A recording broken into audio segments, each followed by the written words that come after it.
Fantastic. Thank you, Julia. Well, I do have, oh, it's this side. This is the fancy title that I've got for today and the background, but I'm actually going to take that off. Hang on, watch my fingers. There you go. I thought you could just sit with me in my library / schoolroom today. I thought that was a much more comfortable environment for us home educators. This is the big bookshelf with all the really big books on, and a map.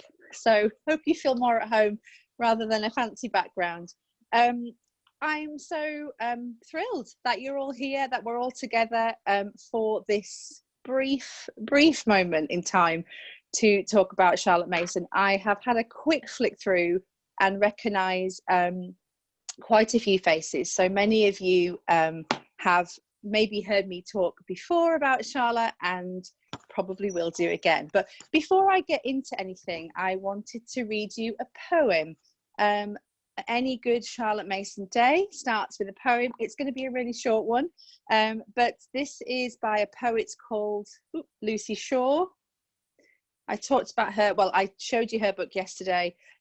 She is a living poet. She possibly in her 80s, good friend of Madeleine L'Engle, if you know that author.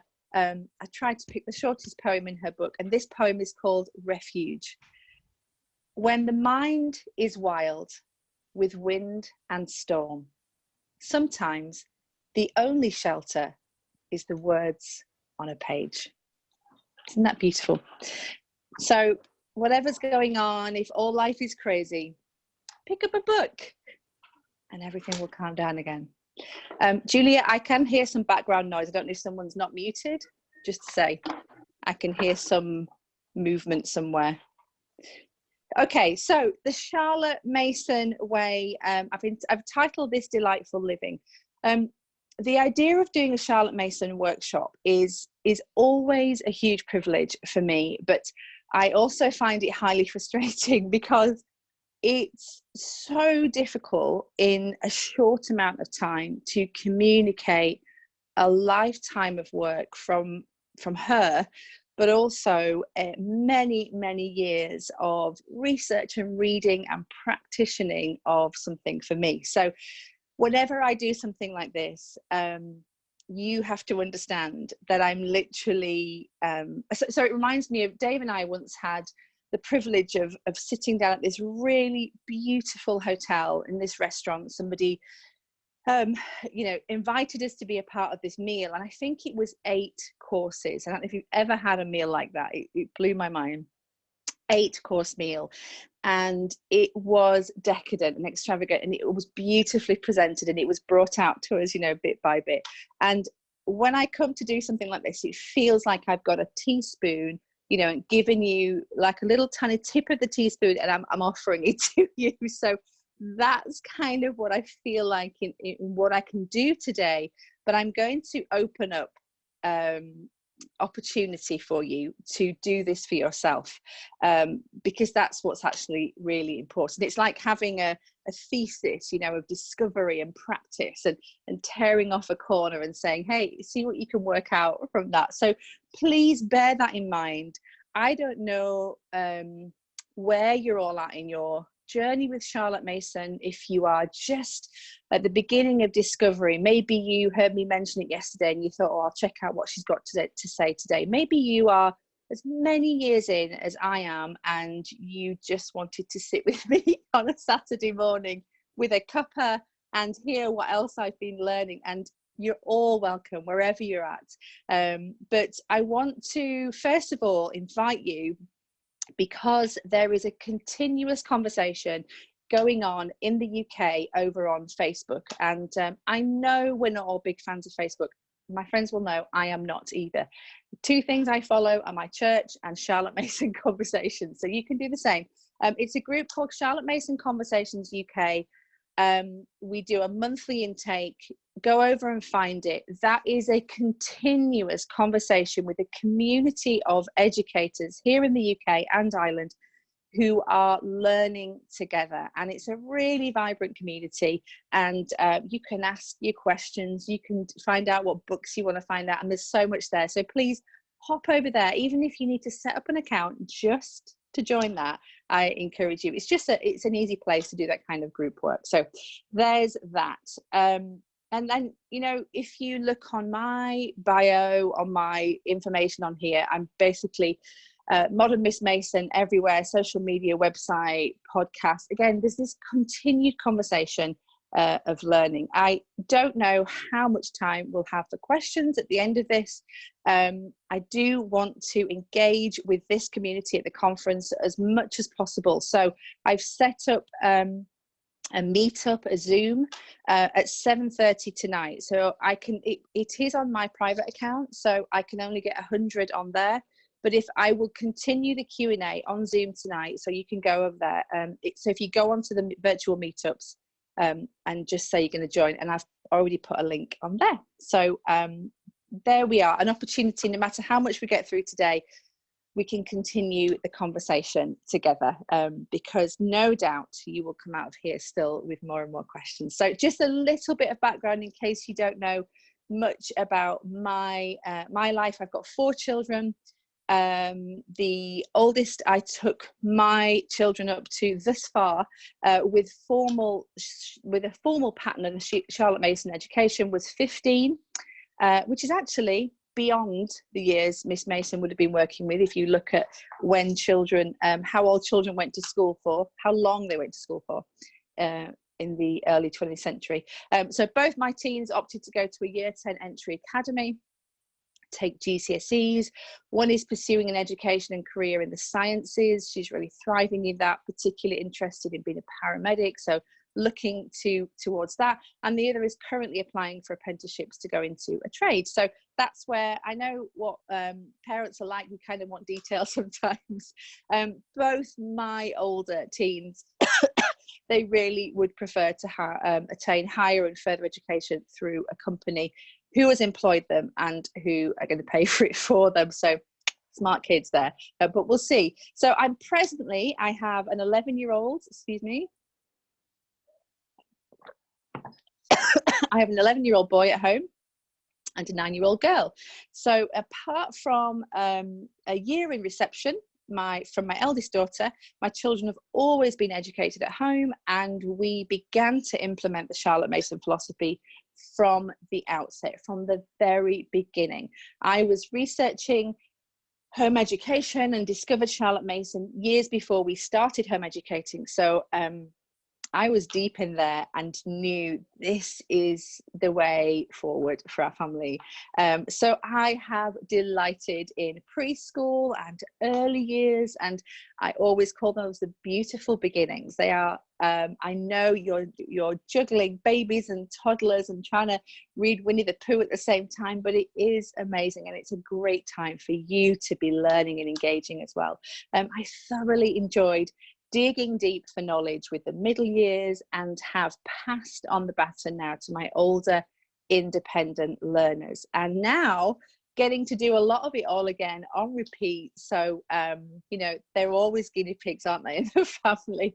I'm always learning, often on my own, always in community, and I didn't really start sharing my story until we were about 7 or 8 years into this journey.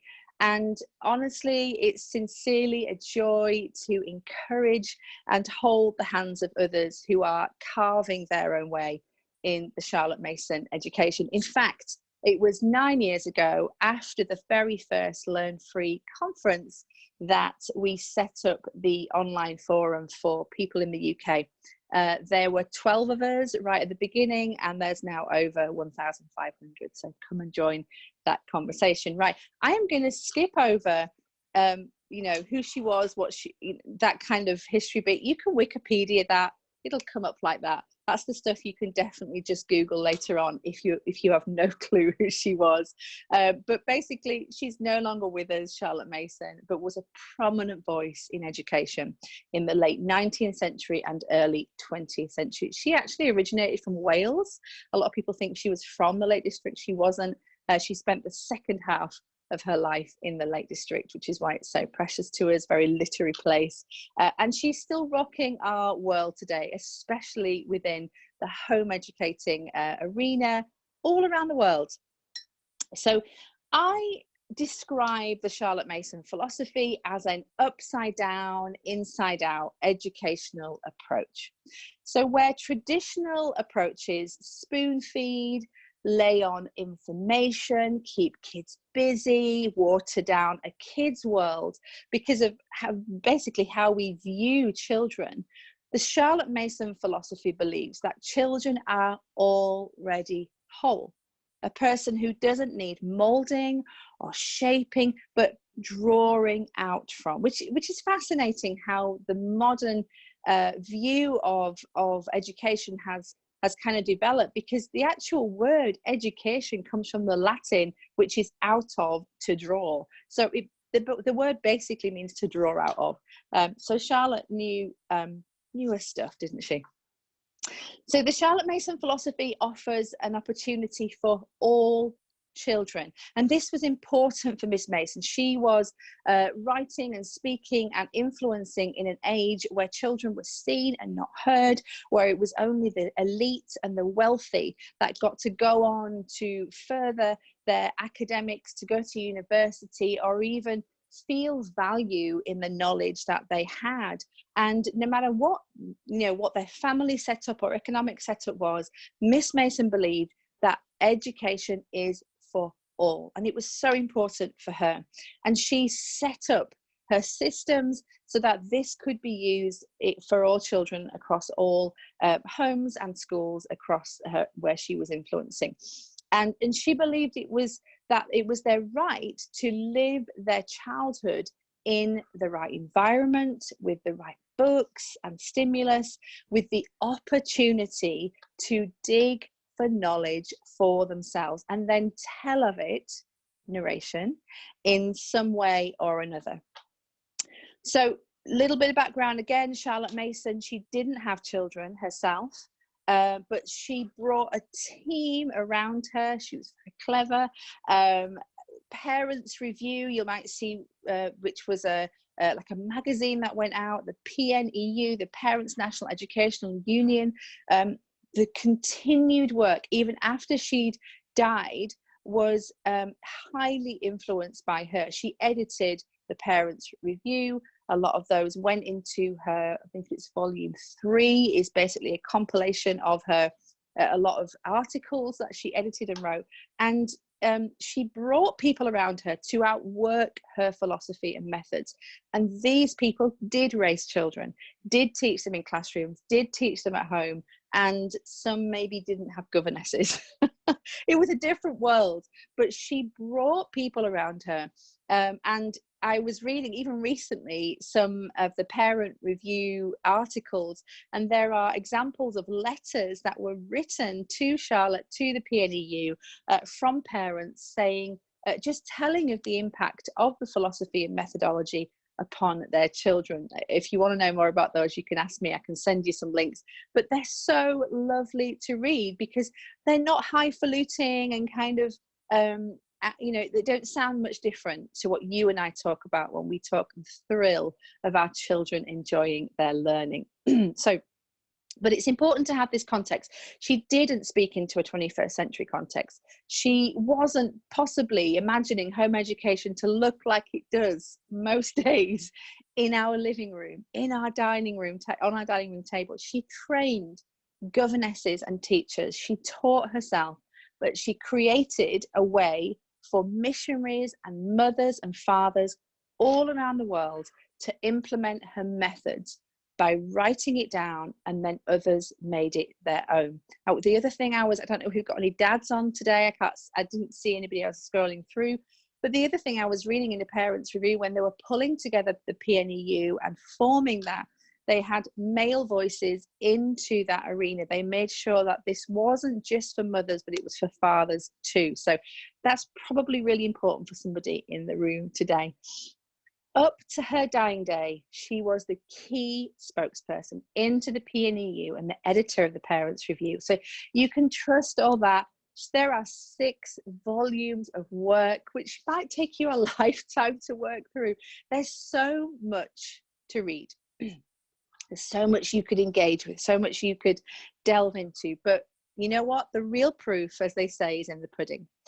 And you can be highly versed in the Charlotte Mason philosophy, but until you begin to outwork it with your children, that's when it becomes yours. Just as we encourage children to dig for knowledge and then narrate, the same way, that's how it's outworked in my life. I have read what I can in the season of life, no matter how many, if I've got toddlers around my ankles or I'm up all night breastfeeding babies, you don't always read the same way, and it's okay. There's grace for those seasons. But the things I have managed to read in those younger years, I wanted to put into practice. I wanted to know what it was like to spend hours outdoors and read beautiful poetry to my younger children, to introduce them to this great world that God had made for them, and for them to connect with it for themselves. And this idea of, excuse me, the morning is different from the speaking in the afternoon. This idea of digging for knowledge is not just for the child, it's for the parent as well.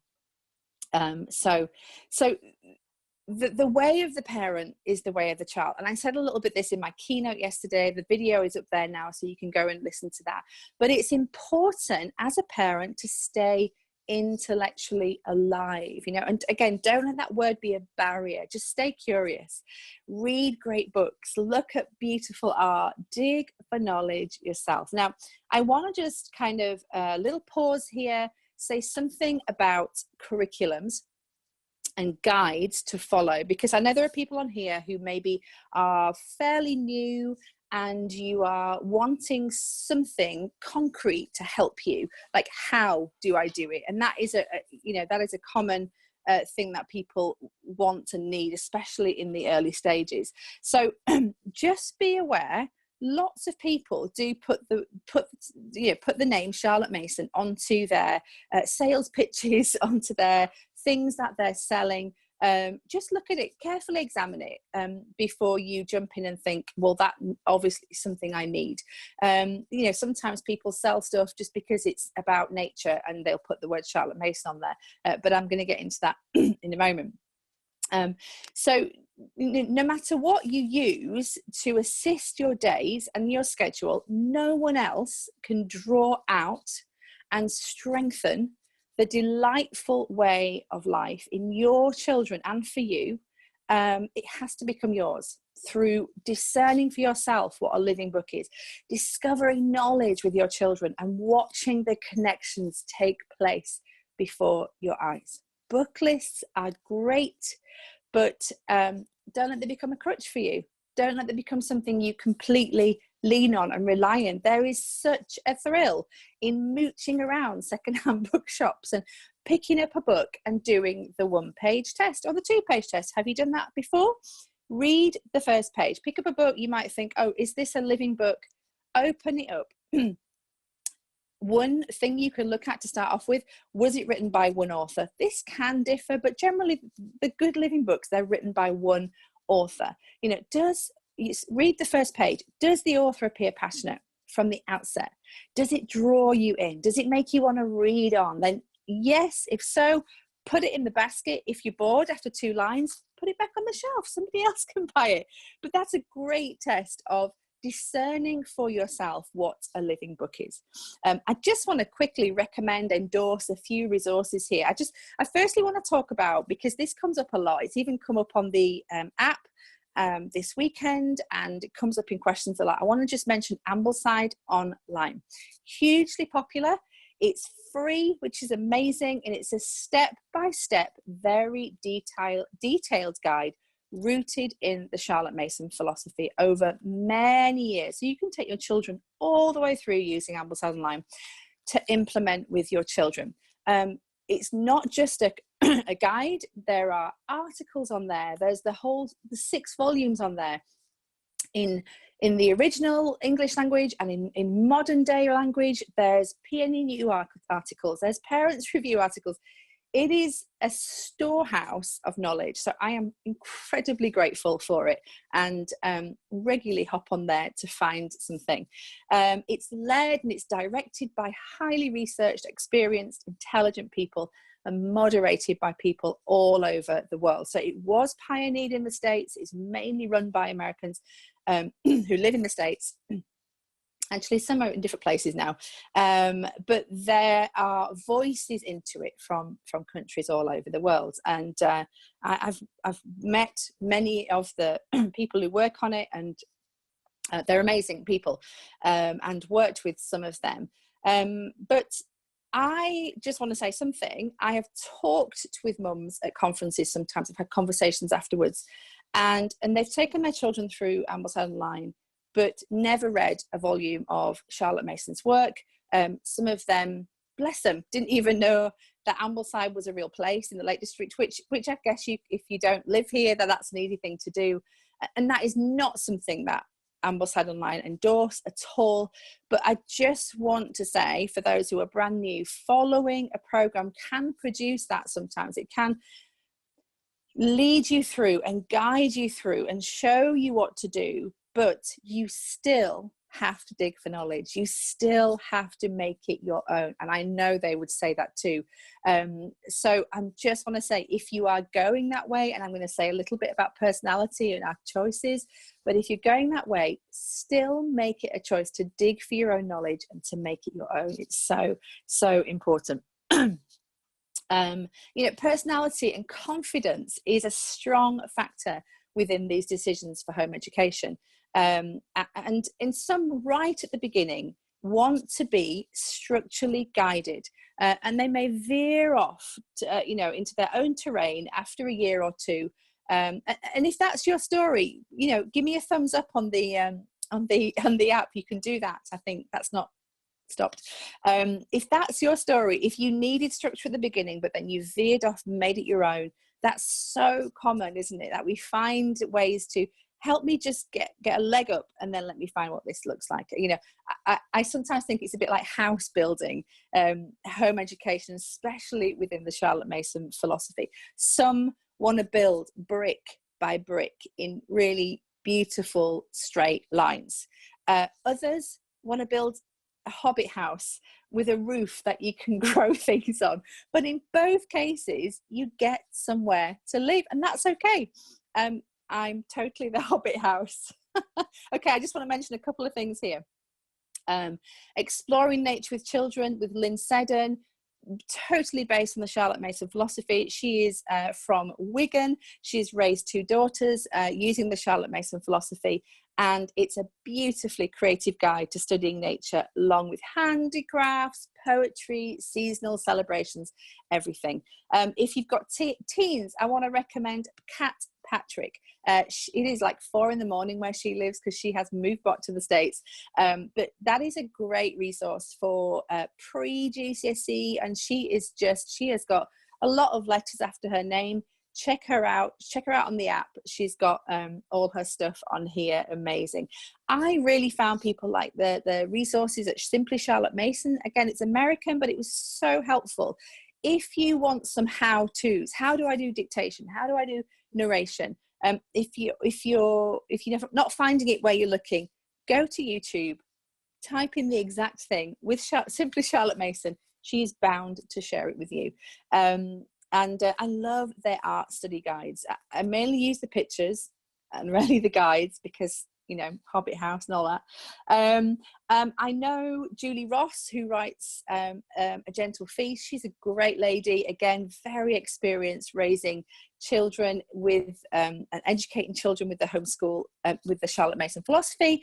Again, it's American, and it's I think you have to actually buy the papers, so you get stung for customs charges. But again, just go check her out on social media, listen, what she's doing.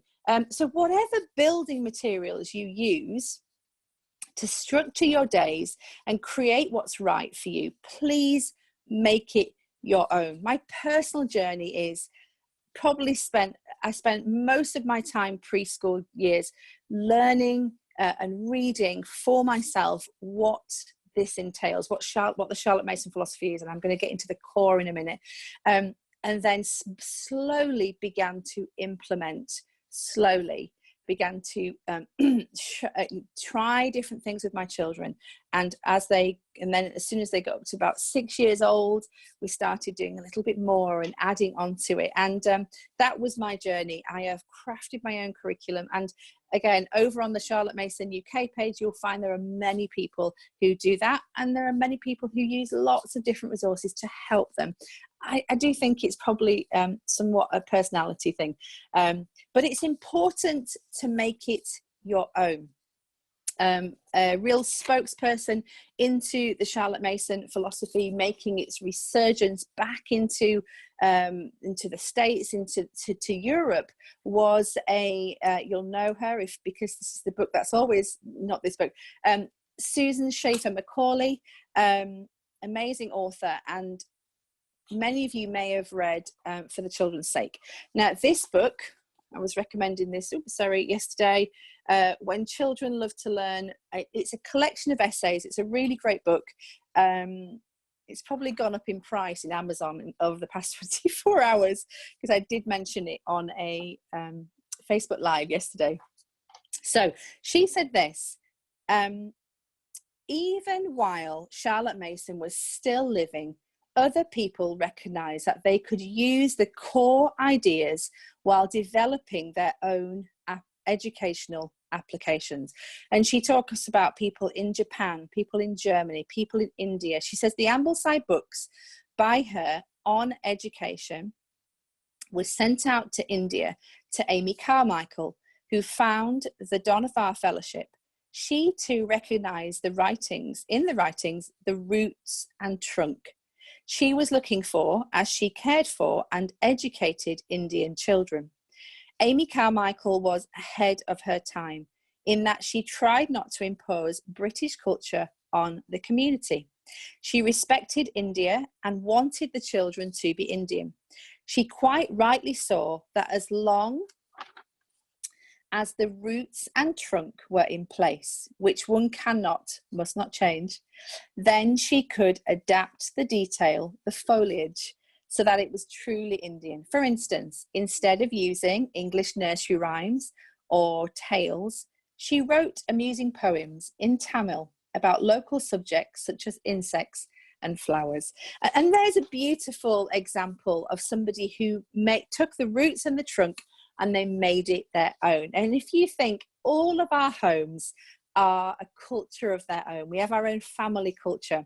So when I want to talk about the Charlotte Mason philosophy, when I help guide people in that, it's really important that you understand the culture of your home and taking the roots and the trunk and making it your own. It's so important. So what is this core that we can make our own? What does that actually mean?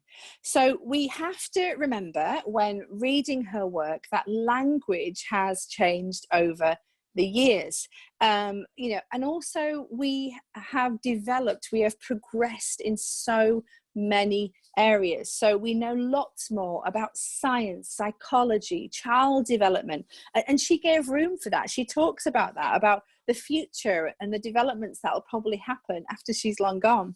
But it's important that whenever you read her work, read anything, that you read it in context. And I think we're all clever enough to do that, but some people take it as, well, if that's what she said, then that must be what I do. But what is the truth? What is the core of it that we can take and apply to our 21st century context? So important. So Charlotte Mason had a motto, a manifesto, and 21 principles. She had, yes, a lot of books. Yes, there's so much we can read and delve into and explore and go for it. We'll do that together.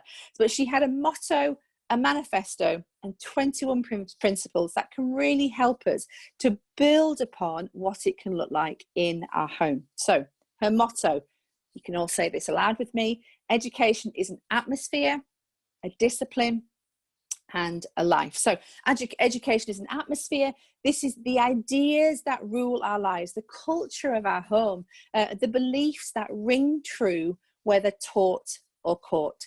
One of these absolutely is children are born persons. Do you really believe that your child is whole, or do you spend your days spoon feeding and thinking they must know this? It's such a paradigm shift. This is why we can't do it in 45 minutes, because the Charlotte Mason philosophy is, it's a paradigm shift in our thinking. We have to adjust the way we see a child, the way we see our facilitation of knowledge and learning, and that takes time. And you are very much a major part of this, although it looks so different to standing at the front and teaching, but we're going to get into that in a moment. So education, a discipline, this is the rhythms, the rituals, the habits that we take time to set in place that become as natural as breathing eventually. And I'm not just talking about picking your clothes up at the end of the day. I'm talking about the habit of observation, of attention, of narration, these things that just become like a heartbeat to the foundation of your days, that you eventually, they naturally will see the world around them. They will listen in when something beautiful is being heard or read, and they will know that they get to tell back whatever they've experienced. They are some of the major rhythms. I think we can get so caught up on habit training little children and get really stressed about that, when actually we need to step back and just relax a little bit and just look at, are they paying attention? You know, how are we engaging them? Are they finding delight in it? And again, that's hours of conversation there. You can see how hard I find this. And education is an atmosphere, a discipline, and a life. And this aspect is the essence of what books and things, she says books and things, that's in her manifesto, that we use to facilitate this knowledge, that they're living, that they're delightful, that they're lasting. Okay, so that was her motto. And it's our motto too. Our motto. Everybody on here. Okay, this is her manifesto. So you'll find this if you've got the books. Dig into volume 3, page 214. She also, there's an article in the Parents Review. Again, if you want to know that, I can send it to you. And she kind of unpicks this and draws this out. And the manifesto was, studies serve for delight, for ornament, and for ability. So this idea that their studies should serve, not feed. Okay, so you're bringing them to the table, but you're not shoving them in the mouth. That's a really, again, that paradigm shift was huge for me, coming from a very school background myself. The whole thing of deschooling is so important, isn't it? You have to shift your thinking. I'm serving up, I'm not feeding. So that's important. She said that, this is her words, every child has a right of entry to several fields of knowledge. So, you know, it's wide, it's a feast, it's a holiday. Every normal child has an appetite for such knowledge. The appetite or desire for knowledge is a sufficient stimulus for all schoolwork if the knowledge be fitly given. So she says there are 4 means of destroying the desire for knowledge. And I have reworded these. So this is what she says. 4. 1, teacher's opinion, because it dilutes it down. So this is the thing that destroys knowledge, is a teacher stood at the front telling them what they think they should know and completely diluting it down. She was really opposed to that. That is not what we do. It kills the desire for knowledge. Secondly, lectures, long teaching, lesson plans, too compressed. You know, everything is diluted and made smaller, or just being told what you want them to know. You know, far too prepared. She said that was a destroyer of the desire for knowledge. Textbooks, again, she uses this language, compressed and recompressed, and you can see that in textbooks, that, you know, it's kind of minimized. You can see it if you're looking at GCSE syllabus even, and the books that they're given. It's like, whoa, you want me to know the minimum, and I don't get to choose what I think about this. So this, she says, textbooks are compressed, and then they're compressed again. Absolute destroyer of the desire of knowledge. And then the fourth thing she said, which was interesting, is the use of ambition to entice learning. So, you know, exam results, or if you do this well, you'll get a great job, or if you don't pass maths, you'll never get a good job. Or she wanted children to cultivate this natural desire for knowledge, for that to come out of them, because she said all children have that.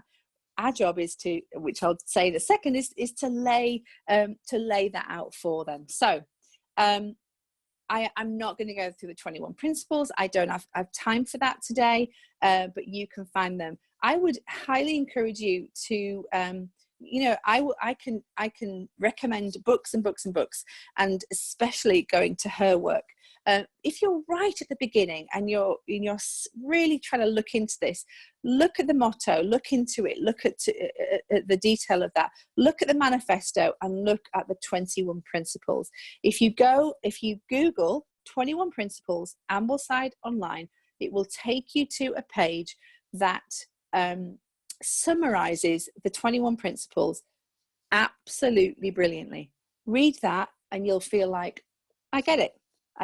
Okay, so we're to serve, not feed, manifesto, motto, and 21 principles. So what is our job? Time is ticking away, guys. So our job, I'm coming into land, is to create a home environment, rhythms in the day, and an exemplary life that will cultivate a thirst for knowledge. You are key in this. You are so important in this. You can't just stick something on a table and walk away.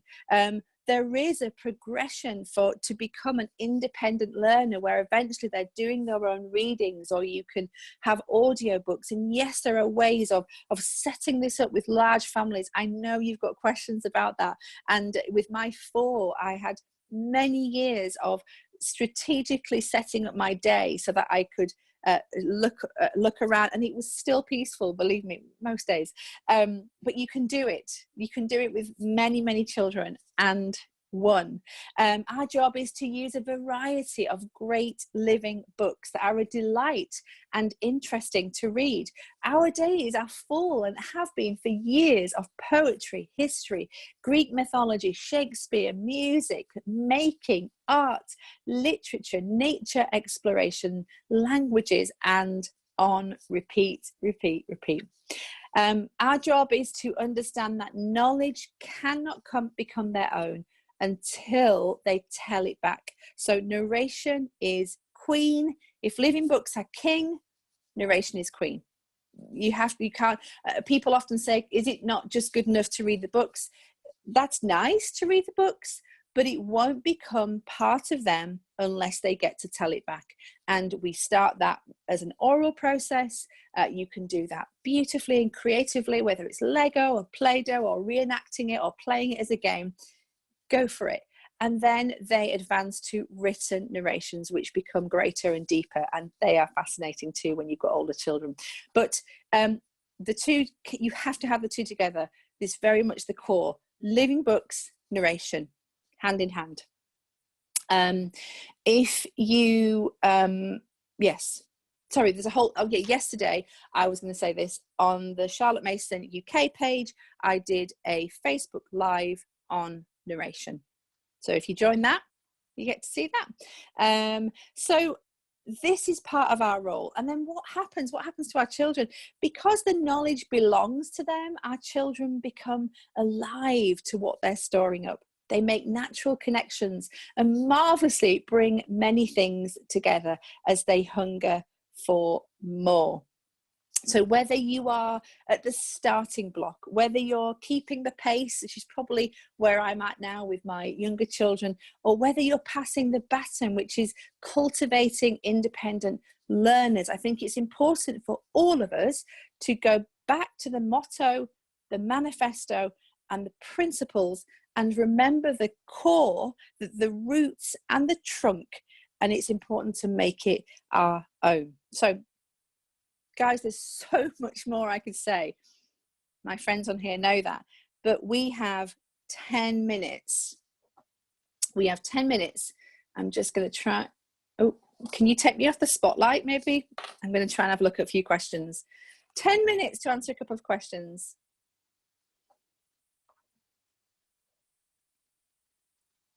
Hang on. I can't hear you, Juliet. Are you muted? No, move my microphone. There we go. Is that better?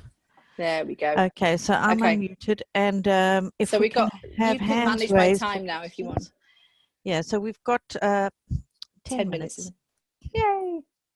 So if anyone has a question, raise hands, please. Do you know how to raise hands? You go onto possibly your own little square and have 3 little dots on your own little square to raise your hand, or you can go on the participants list and it gives you the option to raise hands. I'm not seeing it coming up on the participants list. If the volunteers could let me know if they see any raised hands. I do recognise it's quite scary to ask a question when there's so many people in the room.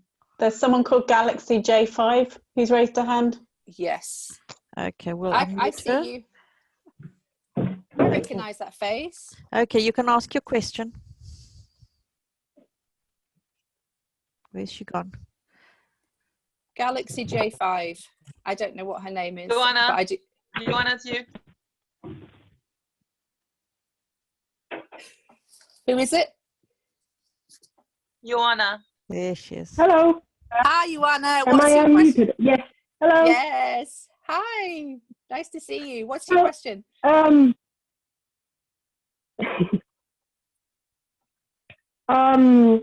haven't read a lot of actual Charlotte Mason, but there was one compilation of her thoughts on how ideas have a great influence. Like you can read and fall in love with, say, biology by reading a beautiful poem about something in nature. And that idea grips you maybe at 3 and guides you all the way to 30, whatever, to become a passionate lover of whatever you've encountered as an idea. So I wondered whether ideas and how they are key to it, as well as living books. If somebody could hear that clearer than I could. I heard the bit about the poem. I'm so sorry. I wonder if we could type that question into the chat, Julia. I couldn't work out what you said. Was it about science? Yeah, chat has been enabled. Okay. Want to type that into the chat? Do you want to type? I'm so sorry. I heard the first part, but I didn't hear the last. I didn't actually hear the actual question. Yeah. Do you want to type it into the chat? Should I type it? I'm sorry. It's difficult, isn't it? I really want to. If you type the question into the chat, I will answer it. But I wonder if there's one. Sometimes it's people's connection, isn't it? You can't hear very clearly. Yeah, it's the audio. I know. I'm so sorry. I wonder if we can get another question in before. Okay, Suzanne Redmond. Where's Suzanne? Hi, I'm here. Hi. I'll just listen. Can you hear me properly? I can hear you beautifully. Beautiful. So I've never used my mic before, so I wasn't sure. Well done, girl. Go for it. I love Charlotte Mason philosophy. I've only been homeschooling this academic year, so I'm very new to it all. It would work completely well for my style of learning, me personally. Yeah. My question is, my daughter that I homeschool hates to read. Yeah. If I ask her what would you like to do, the absolute last thing she will say to me is pick up a book. Yeah. Which I find so sad because that's what I love to do. Yeah, so how would you go? Because I love the philosophy. How would you go about kind of teaching a child like that? How old is she? She's 11. She would be secondary school age in September. So she's in year 6 sort of age. Yeah. I've got 11-year-olds. And have you been home educating for a while? Have you tried other methods? Literally, I've only done it since September. Okay. She was in a lovely Christian school that used ACE curriculum from the start. So all she's known. I know that. Okay. And I've continued it because some of the content I like, but she doesn't engage with it just reading it. So I've started to read it to her. Yeah. And kind of do what you said and get her to talk it back to me. And is she doing that? She is. She'll do that. But if you ask her to read a book, she just won't. Okay, so you got to work with what you've got. I mean, really, I think the worst thing you can do is kind of force something and then she doesn't find delight in it, because a big part of cultivating this is finding delight. Introducing the culture of this at 11 is always going to be a little bit challenging if all she's known is filling in workbooks and kind of learning that way. Then, you know, you have got probably a slightly bigger challenge to do that. But I would do what you're doing really, which is to read to her and find one really great, fascinating living book and have a really special time with her where you sit and you read to her. And then, you know, as soon as she's regularly orally narrating, then you can introduce her jotting that down a little bit, maybe having a diary or a notebook that goes alongside that book. That's really special, and she starts to see that develop. But I think you're doing the right thing in starting small. And I'm loving seeing all the Lewis family gathering around the camera here. Starting small and building up. And I think that you're doing the right thing, Suzanne. And I know it must be frustrating because you're passionate about it and you want it all to be amazing and beautiful. But you know, you've got to understand. I'm speaking from. I started right at the beginning when mine were babies, whatever. So it's so different. But you keep passionate about it. You know, you be the greatest example to her. You keep reading, you keep learning. You're doing an amazing job. You're doing what you know, you're doing what you can. And I think having that moment every day, keep a rhythm, keep it an enjoyable experience for her. Have something nice to eat. Food is always good. And have a moment where you're reading to her and she gets a chance to orally narrate and then progress to written narration. But you know, I don't know if you're over on the UK page, but if you want any other suggestions or just a little bit of hand holding with that, we would love to help you. But it sounds like you're doing the best you can. You're doing a great job, and just keep doing that, keep progressing. Well done. Thank you, very helpful. Everybody, that's all we've got time for. I'm sorry we can't get to all your questions tonight. But I'm going to suggest that you either go in and look at the session Q&A. You can add some questions there, or find Leah on the app. She's everywhere. She's trying to stay at the top of the leaderboard. So go and find her and she will answer your questions. I know she will. So that's everything from this session. Thank you so much. Thank you guys. See you again later as soon as I can find how to end the meeting. Bye then. Bye.